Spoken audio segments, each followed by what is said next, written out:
What's going on, my friends of the night?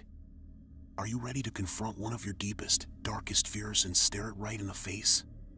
Because today's terrifying true story takes us deep into the confines of a remote, dilapidated home tucked away in the pitch-black heart of an ancient forest. A site of pure, concentrated dread where all the rules of reality seemingly cease to exist. You see, this is far more than just another innocent case of urban exploration gone wrong. The harrowing events I'm about to recount are a full-blown demonic neon kakushi, a literal haunted house birthed straight from the world of nightmares. So take a deep breath, watch the shadows around you, and try your best to retain your sanity. This is the type of real-life horror story that will leave you petrified to ever set foot in an abandoned home or deep wilderness again. Let's begin. The Allure of Darkness, build up, according to the first-hand accounts, it was just supposed to be another casual urban exploration trip for the group of 3 adult friends. We'll refer to them as Nick, Amy, and Ted to protect their privacy. These seasoned adventure seekers love trekking out to remote, forgotten properties to document their slow decay through photographs and video. Urban legend had it that a particularly decrepit Victorian-style house still stood deep in the woods of eastern Pennsylvania, long abandoned and withering away for decades. Intrigued and undeterred by the inherent risks, the trio set out into the Allegheny National Forest with all the expected gear, hiking equipment, cameras, tools to safely bypass any boarded entries. Just another day exploring the forsaken footprint of humanity. That is, until they laid eyes on the home's crumbling facade emerging from the tree line and felt the first whispers of profound unease clawing at their senses. For this wasn't just another forgotten property, it was a place where the laws of reality no longer seemed to apply. Nightmare manifested. Rising action. After thoroughly investigating the home's perimeter and gaining entry, things almost immediately took a turn for the surreal and unexplainable. Strange chilling drafts violently rushed through the home's interior with no obvious origin. Odd scraping and screeching noises seemed to emanate from the upper floors when no one was present. Most disturbingly of all, Ted captured several photos and video clips that appeared to show dark, shadowy figures or entities slinking through the doorways and around corners when the group knew they were utterly alone. A fact that became abundantly clear when every subsequent attempt at communication was met with deathly silence.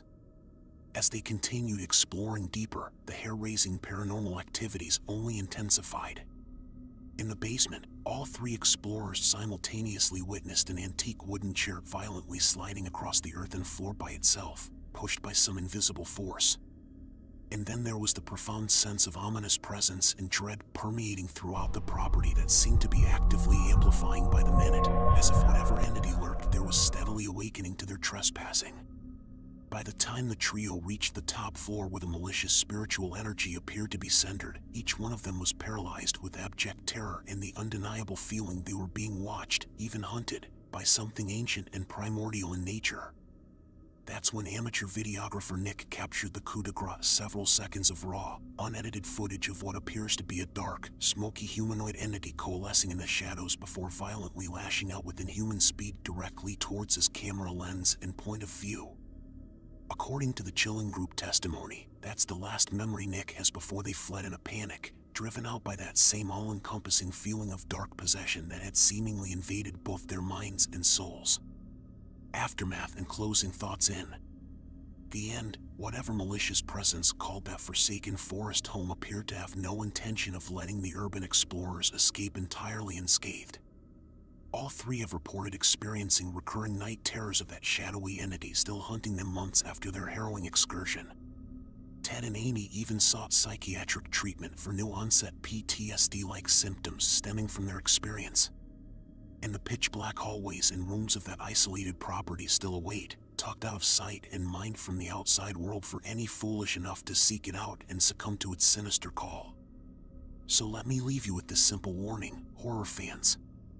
Be very careful what you go looking for in the furthest hidden corners of nature and the man-made world around us.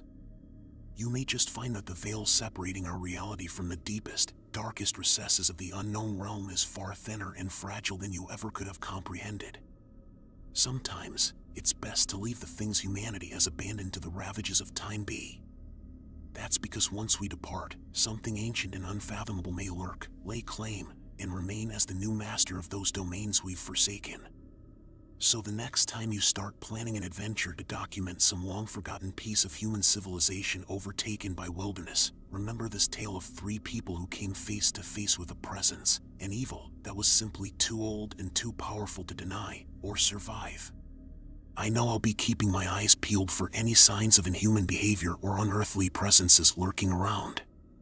Maybe I'm just being paranoid, or maybe those demons of Annalise's Willie are still out there looking for their next host.